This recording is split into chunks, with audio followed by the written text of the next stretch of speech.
Yo, what's going on, snipers, and welcome back to our Halifax Raiders Draft Glory franchise mode here in NHL 24. So in last episode, we unfortunately had a reverse sweep of all things, and it was a really weird series for us because we technically outplayed them in terms of goals for and all that stuff, but we did lose the series in 7 games.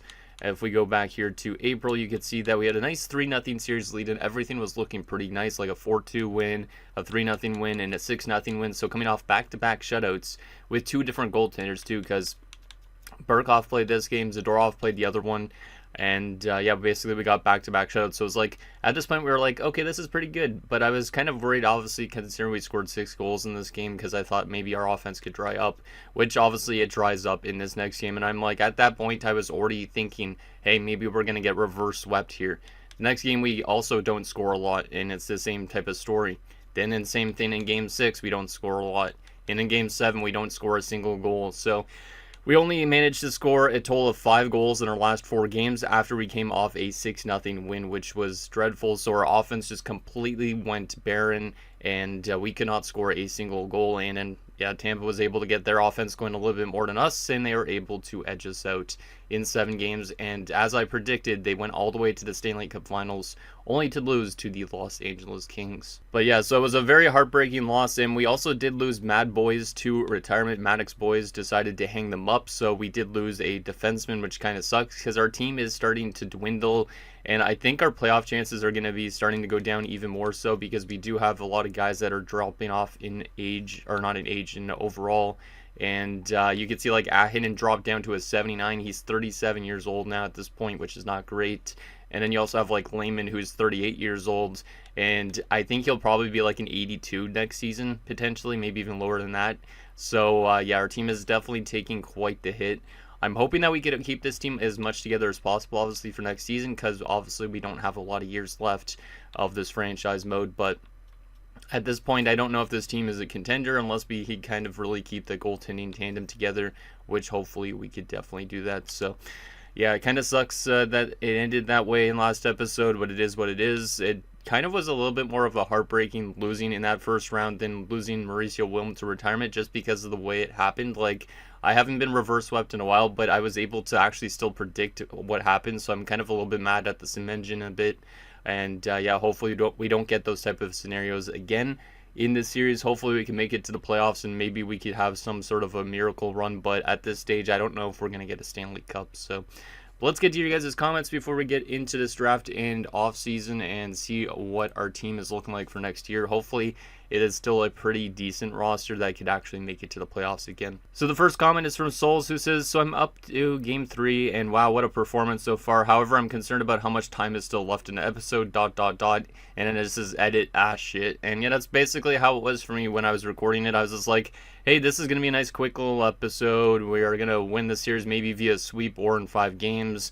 And then all of a sudden, like, the reverse sweeps happens, and by the time I know it, like, this entire episode was like an hour long. So yeah, that's basically how it was for me too. And I know a lot of you guys kind of look at the timestamps or the time and see how long an episode is, and you're like, I'm kind of wondering why it's this long. Like, I could do what Sin does, which he sometimes just puts a black screen for like 30 minutes, but I'm not going to do that because I would rather you guys kind of understand exactly what's happening in a sense. So, and also not cheese you out of 30 something minutes of footage or something like that with a black screen, because that wouldn't be really that fun, I don't think. The next comment is from Michael Dose, who says, Halifax listened to too much Metallica and Rode the Lightning. I think they have a song called Ride the Lightning. I honestly have no idea. I don't listen to too much Metallica, but I do know them, obviously. And I guess, yeah, Michael always has to come up with these funny, like, kind of like references to things. Sometimes I know what he's referring to, sometimes I don't, but I do appreciate them, so thank you there, Michael. The next comment is from Logan May, who says, your goalies took you far last season. If you have to cap space, sign both, but give Burkhoff a 1-year deal.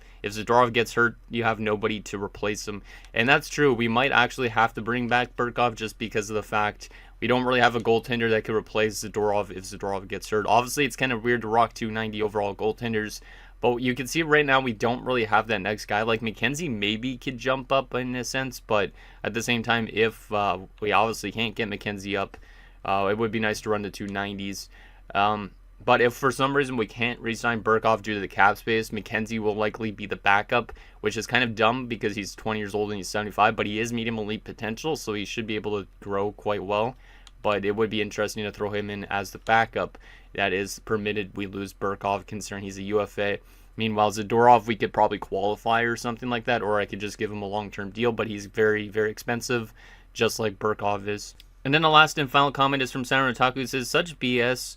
Definitely pick up the guy that's 1 year away. Even if he is a top 6, you should be able to get 1 season of NHL play out of him. Otherwise, throw caution to the wind and see what comes of it.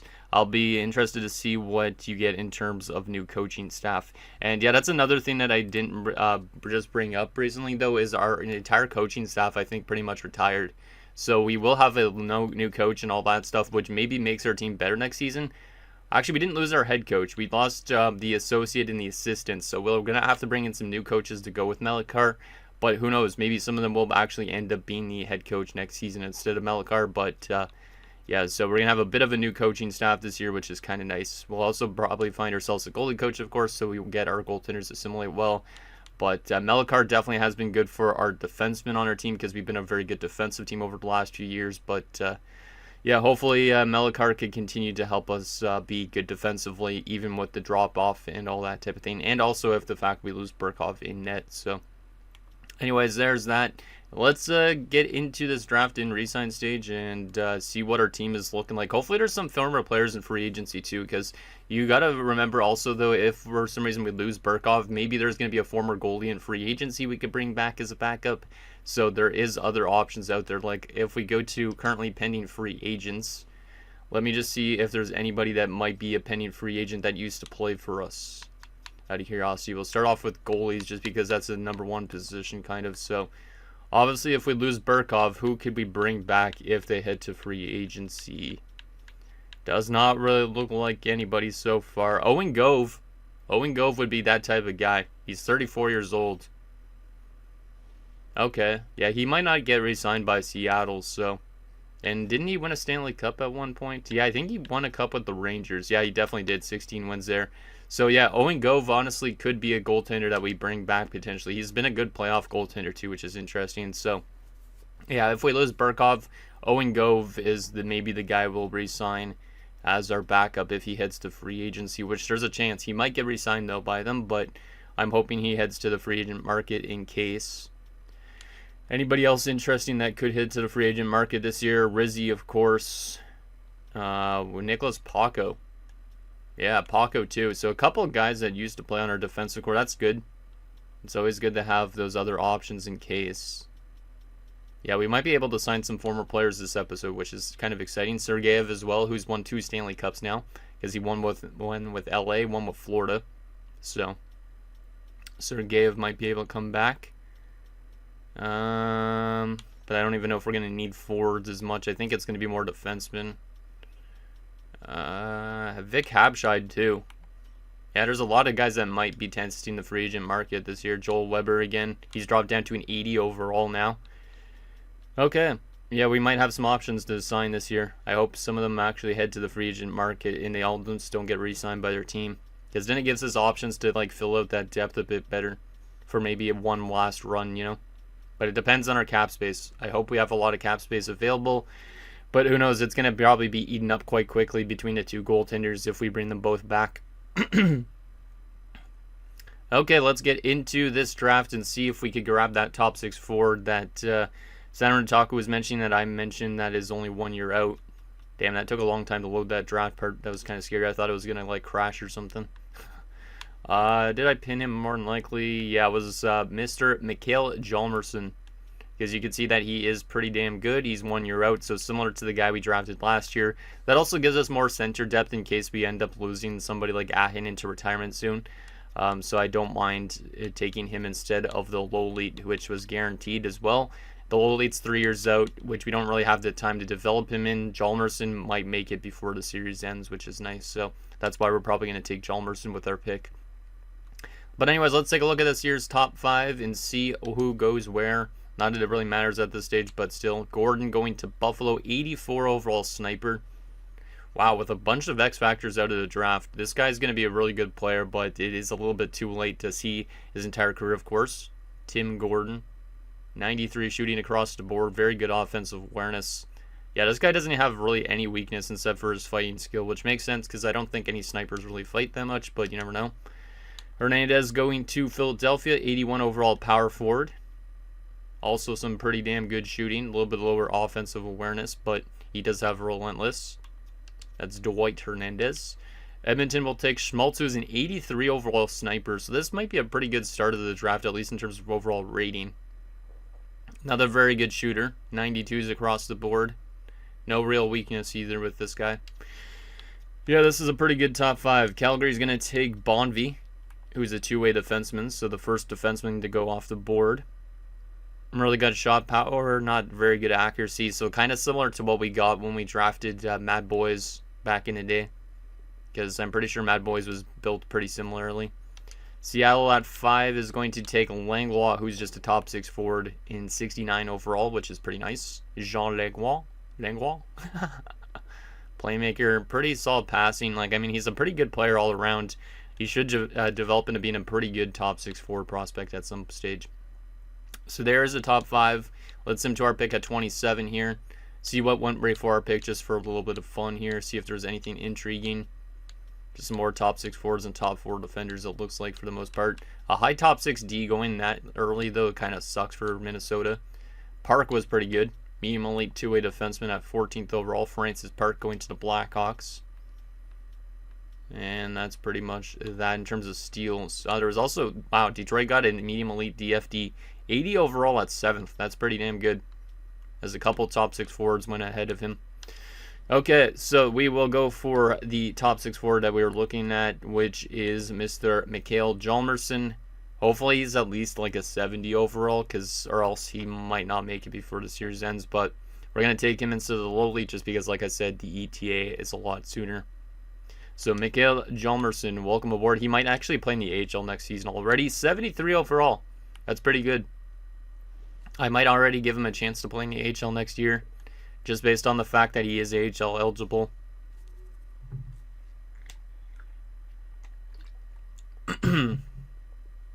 So there's a look at his individual stats. He looks pretty good, pretty balanced. His faceoffs obviously need still some work, but yeah, he doesn't really have any set weakness, I would say, which is very, very nice. So Mikael Hjalmarsson, thank you for being a solid pick, and hopefully we could slot you into our AHL team next year just to get you so much growth as possible.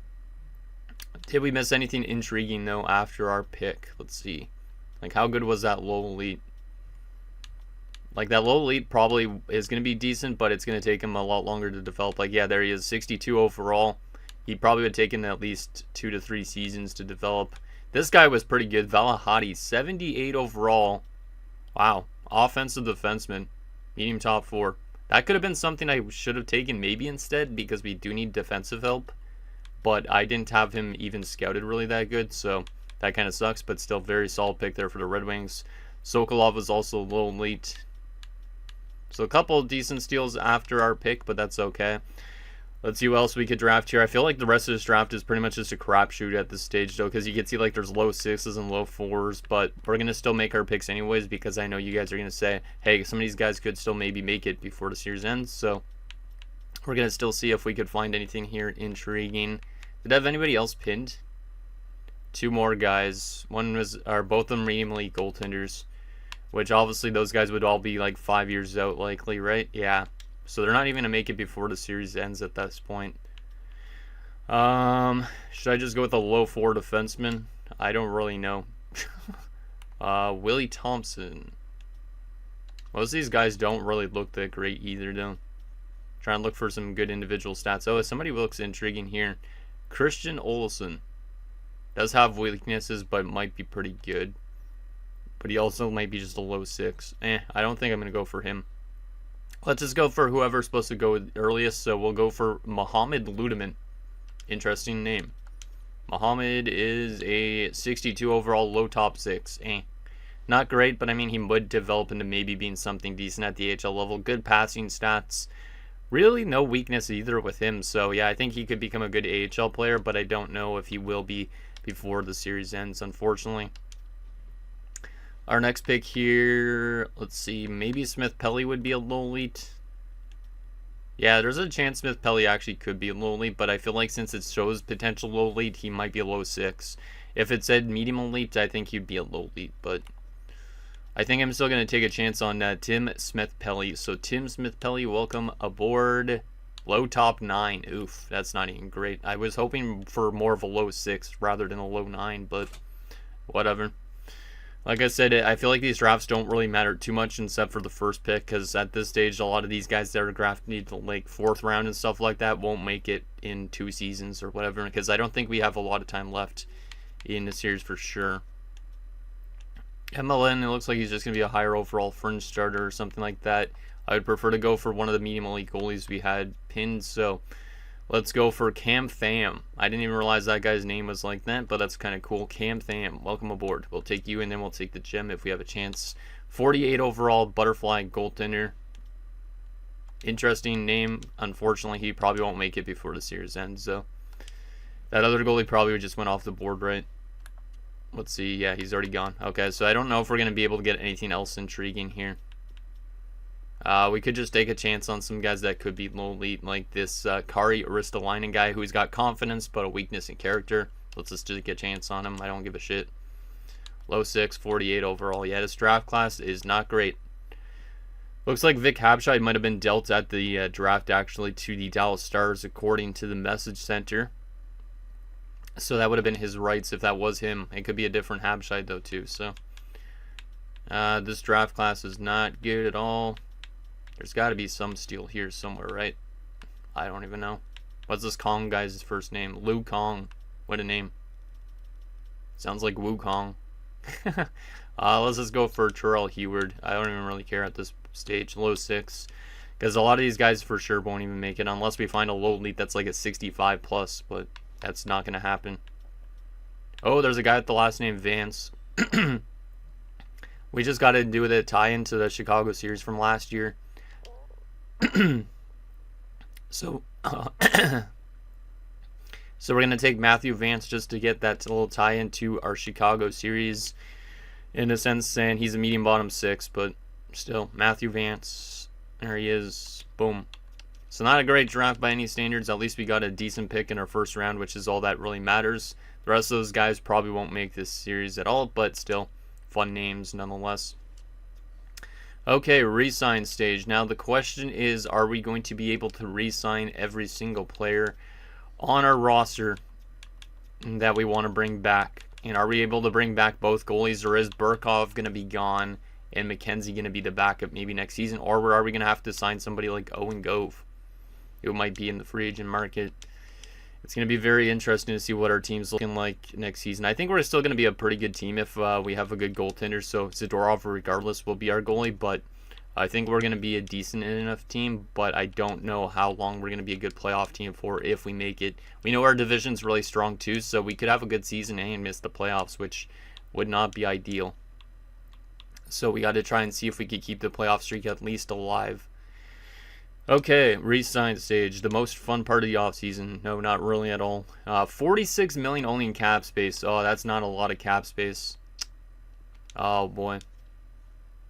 I'm gonna have to qualify all my RFAs to start this off here, because I can't justify giving a lot of these guys long-term deals right now. So hopefully none of them get qualifying offers sent. If they want two-way deals, I'll give it to them though. Let me just see. Oh, you want a two-way deal? Okay, Jennings, I'll give you that. Yeah, if they want two-way, that's fine with me. But one-way, it's just like I need to make sure they get their lower amount of money. Morgan will also give you an AHL contract, because might as well. And then we have, obviously, Zadorov. What is Zadorov trying to get? 12.375. And then how much is Burkov trying to get? Oh my god. Burkov wants more than Zadorov. Between the two of them, that would be $28 million spent without even signing any of these guys. I think there's almost no chance I could bring back Burkov on that asking price, but we're going to just take a look at that once we get to that stage. But holy crap, man. We're definitely going to sign this other booze guy because we've had 3 booze now on our team. Barlow is going to go Afanaganov, I don't know. He's not great. He's only a low 6. This guy, though, is a low 6, is intriguing, so we'll sign him up. Markov will sign you as well. Get a couple new players into the AHL, which means we're going to let go of a veteran and Stewart, even though he's been good down there. We'll also let go of Schneider to free up some space. And we will sign Heikkila, because Heikkila could even be maybe NHL depth almost. Addison, I could try and bring you back Addison, I guess. Sexsmith, what do you want? 2-way deal. I'll try and get you on a 2-way. That would be nice if we could. Turnbull wants $3 million again. So Turnbull's likely going to be gone again to start and then re-signed at the start of the season. Mangone probably wants 1-way as well. Yep, he does, but not a lot. So we're going to just give him what he wants because that's cheap enough for an NHL defender. Dodge wants a 2-way deal. We'll see if we can get him on that. Cracknell wants an only $9.25. We're going to give him that just in case. Coop, 2.9. How good did he do last season, out of curiosity again? 16 goals, 26 points, plus 18. He's a pretty useful player. I think we're going to need to sign him back if we want to keep our depth, so especially down the middle. So we're just going to give him the 2.9 he's asking for. Ahinen has dropped off a lot. We're going to give him 2.9 as well for a year. Haken, he played in the AHL all last season. 3.95. Let's do it. And Lehman, 1 year at 5.375. I got to keep the team together as much as possible. Let's see if we get all those guys back first that I offered contracts to. And then we'll get into the goaltending dilemma, which I think Burkov obviously has to be gone at $16 million. That's a lot of money for a guy that's not even, wasn't ever a high elite potential guy. He was always medium elite. I think there were some rejections in there, which is not great. Yeah, all these guys rejected. And we're down to $38 million in cap space already. These guys are going to cost us a little bit. I don't technically need to bring back Haken, but I might want to. Let me see if I could get Coop to take like 30-50. Cracknell only wanted not a lot, so we're going to try and give him a little bit more. Because we need that depth still. So, max 2-way deal for Dodge if he wants it. Turnbull. Oh yeah, we are not bringing back Turnbull. Heikkila on a 1-year deal. Let's give a max 2-way deal. And then yeah, the goaltending dilemma is going to be intriguing. But obviously we're going to try for a 1-year deal with Burkov if we can't afford it. Okay, so any rejections? Yes, Coop and Dodge both rejected again. Come on, guys. I need your guys' depth on our team here. 3.2, and Dodge will give you a 1-way deal at $1 million. And then yeah, we're gonna keep that for now. I think I haven't even qualified Zadorov yet, but I'm gonna try and give him a multi-year deal just to wrap up this series maybe. We got another rejection in there. It was Dodge again. Okay, maybe I should already get to Zadorov's contract here. Let's see, what is Zadorov wanting again? I think we're just going to do what he's asking for at this stage, but I'm going to try the 85% trick because, I mean, Zadorov, we need to have him locked up here for the series to end pretty much. So, let's just try the 85% trick at what he's asking for. And Burkov will maybe try and get a 1-year deal if we can. So, let's see if I could get Zadorov down to 10 points, like, let's see, 5.25 for 6 years. I think that would be a good contract. I hope he takes it. I hope he does. What's interesting is Burkov does want an extension, even though he was playing only backup role last season, so that might be able to help us out a lot. Let's see if I could get Dodge still back. I need to get maybe him to a $1.1 million contract. And I still maybe want to bring back Hagen as well, in a sense, just to give us more depth. So 4.1 for 1 season. Let's see if he'll accept that. And let me advance a day. So Dodge accepts, Haken accepted, and Zadorov wants to test the free agent market apparently, but he's an RFA, so he can't test the free agent market. I don't know why he wants to test the market already. Maybe it's just more on what I was offering him. Let's try the 12.3 that he's asking for. I honestly don't care at this stage. He needs that money. We might actually be able to sign Burkhoff and also get Turnbull back to at what he's asking for, which is interesting. Let me see if Zadorov will accept at 12.3. Yes, he does. Okay, so Zadorov is signed. We have $21.39 million in cap space, which is probably enough to sign Burkhoff for a 1-year deal. Yes, it is. We sign him, we're only going to have a few $1,000,000 in cap space, but we might be able to sign some former players. But we are going to try and bring back Burkhoff for the 1-year deal, because you guys would probably be mad if I let him go. So, 1-year deal, and he wants 15.32.5. Is this the last day of the resign stage?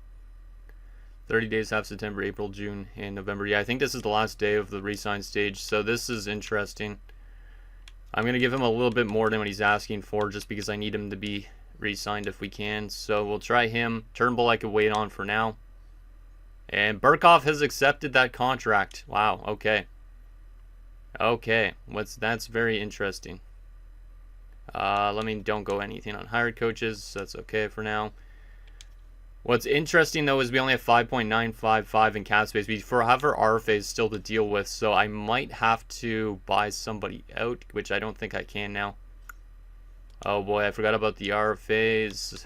Their asking prices hopefully drop, but they might end up leaving the team because of that. Why did I get myself in this situation? I probably shouldn't have signed Burkhoff. Yeah, I don't know if I'm going to be able to resign all those guys now. And I shouldn't have signed Haken. If I didn't sign Haken, we would have been okay. I might have just screwed ourselves completely whole year. Holy shit, that's not good. What can I do, though? I can't buy people out, though, right? Like, can I buy out somebody? No, I cannot. Can I make that rule now where I could trade a guy, basically, just to not use whatever I get with that pick? I don't know. I don't know. What is our defensive core going to look like without those RFAs, so? Ramo. Okay, it's still going to be okay, because we do got Burish locked up still for the season. Booze, Cardwell. But, obviously, if we don't get Kavanaugh and Ramo back, that's problematic. Who are the other RFAs again? Who are the other RFAs? Booze and Jacobson. Do we need them as much as the defenders? 1, 2, 3, 4. Oh my goodness. Yeah, I think I might have screwed ourselves. 1, 2, 3, 4, 5, 6, 7, 8, 9, 10, 11, 12. Actually, we might be still okay without those forwards if for some reason we end up losing them. But I really hope no team goes and offers them contracts. So we're going to have to advance like maybe a couple weeks at a time to see if we could get their asking prices down so I could afford them all. But I might have put ourselves in a very bad spot accidentally just because I brought back Haken. If I didn't bring back Haken, I probably could have signed them all. But we're not going to sign anybody free agency-wise because of that. Okay, let's see. 1 week into free agency, has their asking prices dropped at all? Probably not. It's probably going to take a bit before it drops. I just don't want any team to qualify offer them because that's where we might end up losing these guys for free. So you want 2.55. Let me actually do some math here and see how much money we have. So 5.955, and we want to minus what Booze wants for a year only, which is 2.55. And then we also want to minus what the other guys want for a year only, 2.775. Yeah, this is. Oh, what the heck is going on? I don't want to offer anybody a contract here. 2.775. It said. For a year? Yeah, okay. It's because my friggin' leg was on the trigger. So minus 275 or 775 minus. That only leaves us with $630,000 in cap space just to sign those 2 forwards. And then the defenders want like $5 million each, 5.625. We might have to have an RFA holdout all year at this rate. Minus. Yeah, we'd be over the cap already at that point. I really screwed ourselves up here. 5.35. Yeah, we'd be over by a lot here. Let's see. Yeah, we'd be over the cap space by $10 million bucks. So I'm going to have to hope that these guys drop their asking prices a lot. The defenders are the priority, but they're also asking for more money than the forwards are. So we got to wait until they drop their asking prices by at least like 50%. There's a good chance that some of them might hold out, which I put myself in that situation, and I apologize about that, guys. I didn't even know that we were that low on cap space after re-signing them, but it is what it is. At least we only have a few seasons left, but still, this is not the situation I wanted to be in this offseason. I think this is the first time I've had to deal with this type of a cap problem in quite a while. And I can't even, I could sign the unsigned guys, the two guys that are pretty much AHL ready, but I can't really do that either. Yeah, I can't do that either. Let me just go to our phase again here. Have you dropped your asking prices? Maybe a little bit. Yeah, you're dropping it off a little bit. That's good. How about the defenders? Defenders are still very pricey. Like, both of them would eat up all the cap space we have left. 4,975. Okay, it's going down a little bit, which is good. I just hope, like I said, no team offers them a contract, because that's where we might end up having to take compensation if we don't have the cap space for them. Which is something I didn't really want to do in this series, is take compensation yet. Oh, boy. That's what happens when you have two expensive-ass goaltenders, though. I could have probably qualified Zadorov and got him for way less, too. So, once again, I made another big mistake, but it is what it is. You just got to deal with the repercussions, you know? Let's see. What about Kavanagh now? 4.65 for a year. That still eats up a lot of our cap space. Yeah, I think one of these defenders might have to hold out the entire season, which I'm leaning towards Ramo because he's older, but I don't know. 2.4.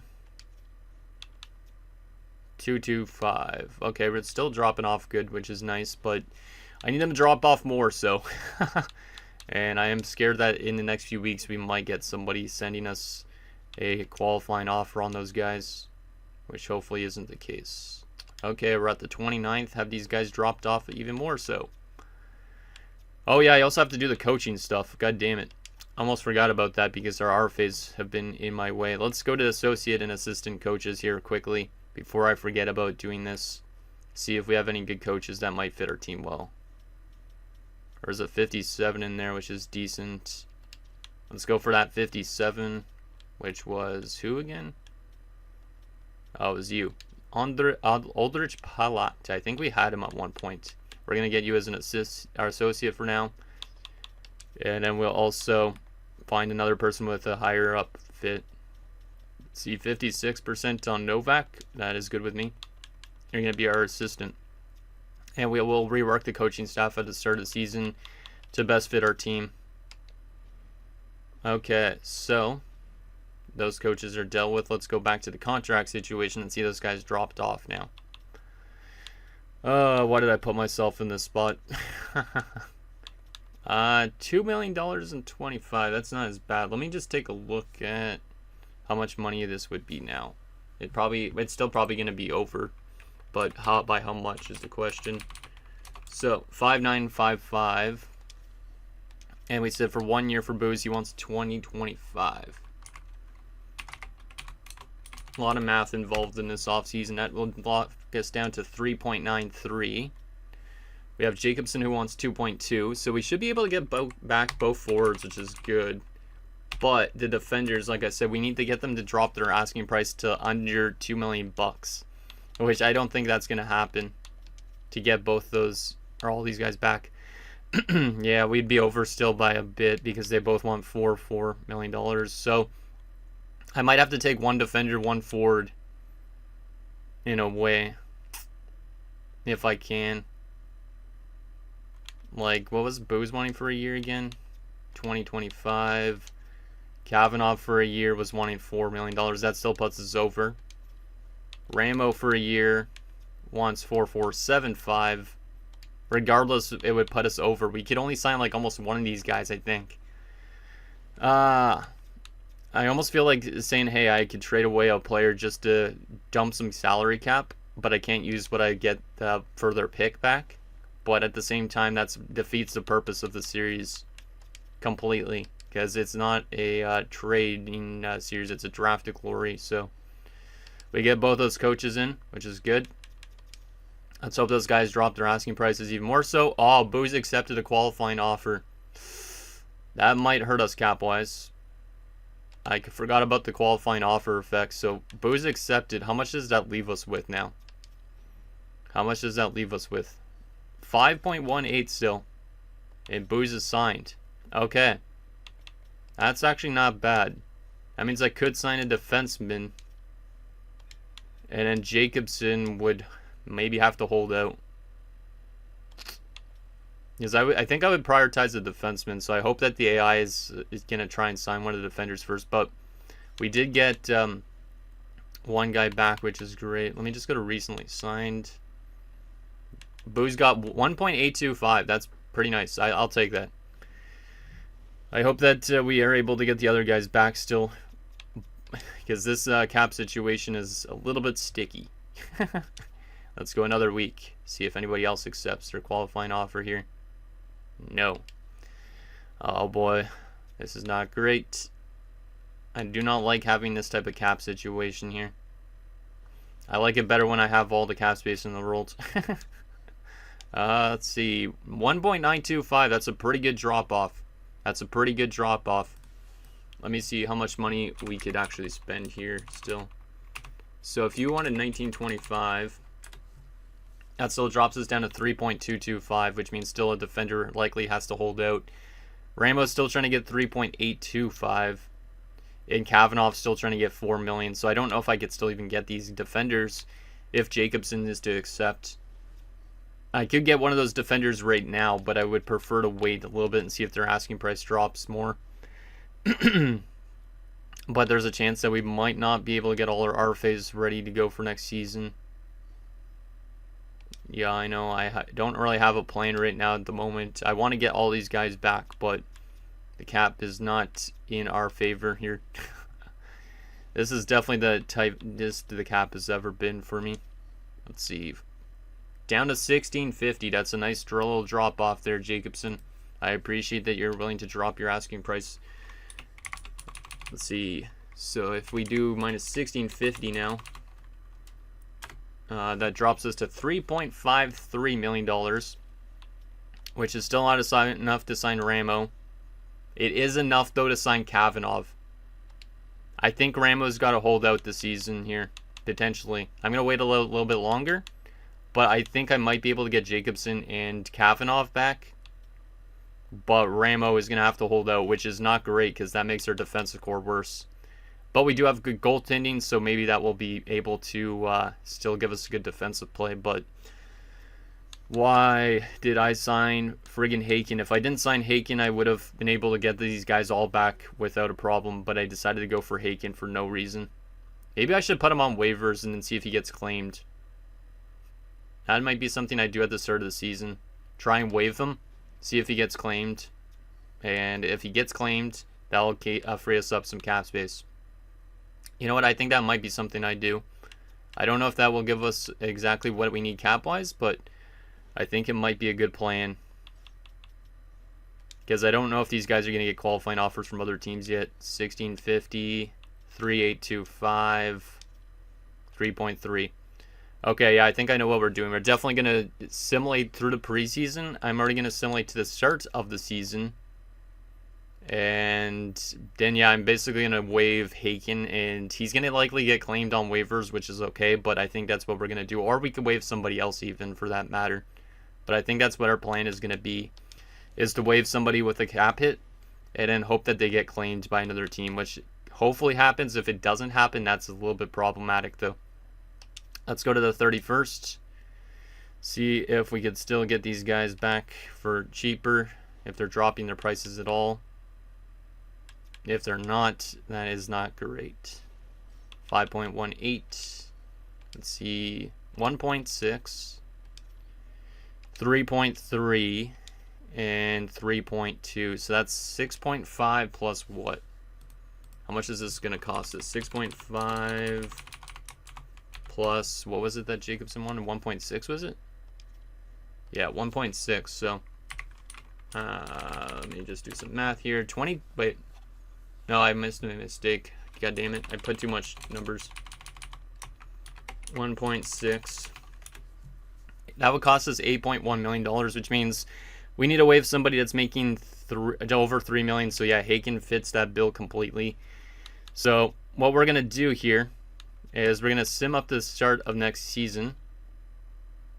And I don't know if those RFAs are going to randomly start to accept soon too. No, they aren't. Okay, so let's just leave our lines the way they are right now, but make sure everybody that's in the NHL is the ones we want in the NHL. And then we're going to have to simulate through the preseason. We're going to send down our guy. As you can see, our defensive core takes a massive hit without those guys. So what we're going to do is we're just going to make sure we have the right guys up here. I don't think there's anybody I want to call up, though. Karpatsev is close, but eh. Yeah, I don't think there's anybody I want to call up from the AHL. Ooh, McKenzie's actually almost pretty much a backup. See, technically we didn't need to bring back Burkov, but it was for just because we like Burkov a lot. But that's good. At least we do have a replacement for Burkov if we are to lose him. But what we're going to do now that we actually have our roster pretty much set is I'm going to adjust the lines. Not yet. Maybe wait till the start of the season, actually. But we're going to quickly simulate through the preseason here. Let me just find the coach that's the best fit for the team right now. So let's see our coaches. So Melikar, 64%. We're going to demote you for a second. We also need a goalie coach. I didn't even realize that, so we need to sign that. It's not even showing how good of a fit he is right now, so we're going to have to wait. But we do need to find ourselves a goalie coach. That's a massive importance. Teaching goalie coach right here. NHL goalie coach for... Oh, it's our old goalie coach that was in the AHL, I think. Yeah, I recognize that guy. Okay, so we'll bring him in. Let's advance to the regular season. So I know it's a little bit weird already simming through preseason, but we're going to do that. And then we're going to also probably Haken on waivers to see if that gives us some cap relief here. It's a little bit of a weird thing here. Oh, Jacobson accepted the qualifying offer. Okay, that's kind of good. That's kind of good that he just accepted that. How much money does that leave us with cap-wise? So we did get Jacobson signed. We are down to 4,225. And we still need...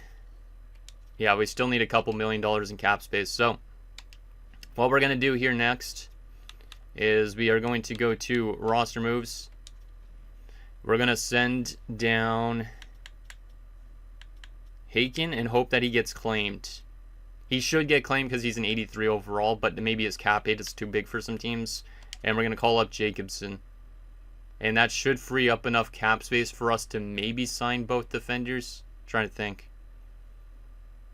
Yeah, I think this should help us with the cap situation. So let's do that. See if Haken gets claimed. Please, Haken, get claimed. There we go. Haken got claimed by the LA Kings. Thank you, LA. We had to do that just to free us up some cap space. Let's just go best NHL lines for a second here. And go back to the contract situation. We have 7.145. 3.85. I think we should be able to afford both of them now. I'm going to double check on this still. Because I would prioritize probably Kavanov still. But 3.85 leaves us with 3.295. Oh, it's still not enough. I might have to waive another player on the team and hope that they get claimed, but I don't know who. This is such a sticky situation.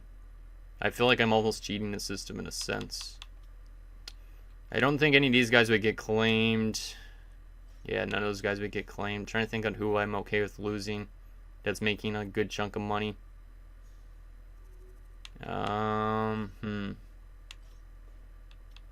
Lehman, no. Booze, no. Ahinen, no. Not really. There's not really anybody I think I would be okay with losing here. Fuck. What am I supposed to do now? Okay, well, I'm going to offer Kavanov a contract, and we're going to have to hope that the other one in Ramo drops his asking price throughout next episode. So we aren't even going to see if Kavanagh accepts, I guess. Or maybe he auto-accepts. I don't even know. So Kavanagh, we're going to give you that contract. We'll find out next episode if he accepts that. But Ramo's going to have to hold out to start the season. And we only have till December to sign him. So we do have a sticky situation. But let's get our lines set up for next season now, considering we're at the start of the season. And also get which coach we want in. And then that'll be it for this episode at that point. I know this has been a really random episode. Like, it's definitely not been my favorite episode to record. But we made a lot of dumb decisions in terms of our contract situation. So it is what it is. We're going to have to go with something like that, I think. Oh my goodness. It's hard to get ice time with this team too. That's one problem here. We could go something like Colborne. Was actually he's a two-way forward. Yeah, we go with something like that maybe. Jacobson's two-way as well right now. He's playmaker. We have to go something like that, I guess. Defensively, oh my goodness. Yeah, we don't even know about the defensive core. The defensive core looks like shit right now, but we have to wait for, obviously, the acceptance. Right now, we don't have any depth defender in the NHL, so. Oh, man. A lot of these guys, I don't really want to use scratches, but we're going to have to. How much is Dodge making again? 1.1. I don't think he would get claimed if I put him on waivers, unfortunately. I am going to have to send one of them down, though, which is, I'm thinking probably Dodge because he's the oldest of the bunch. So, I mean, it's not... I think that this team is literally, like, not good at all anymore. Oh, boy. I'm not even really a fan of this episode, to be honest. I made a big mistake, and now it's costing me a lot. And, I mean, the team doesn't look really that great down the middle, especially... It's still an okay team, especially because we have good goaltending.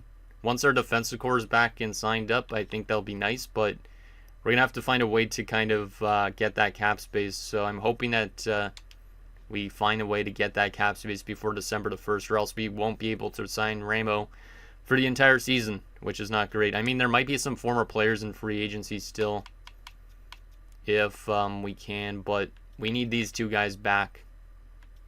So... Trying to think what we could do here.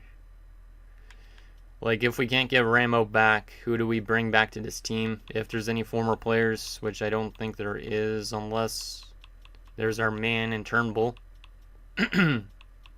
But still, this team has dropped off a cliff, especially down the middle. It's not great. Yeah, I don't know what the heck we're going to do. Oh boy. Okay. Well, hopefully this team is a playoff team, because this might be one of the last seasons we have. We only have like one more season left of this, I think. So, anyways, guys, that's gonna do it for this episode of our Halifax Raiders Draft to Glory franchise mode. So, a little bit of a shit show of an episode, to be honest. I really should have been a little bit more worried about our cap situation, because this team is looking not great, and we still have our two of our better defenders hanging out in the RFA status, so I'm hoping that we're going to be able to re-sign both of them. Obviously, we could technically break some rules and trade away somebody for a pick that we're never going to use.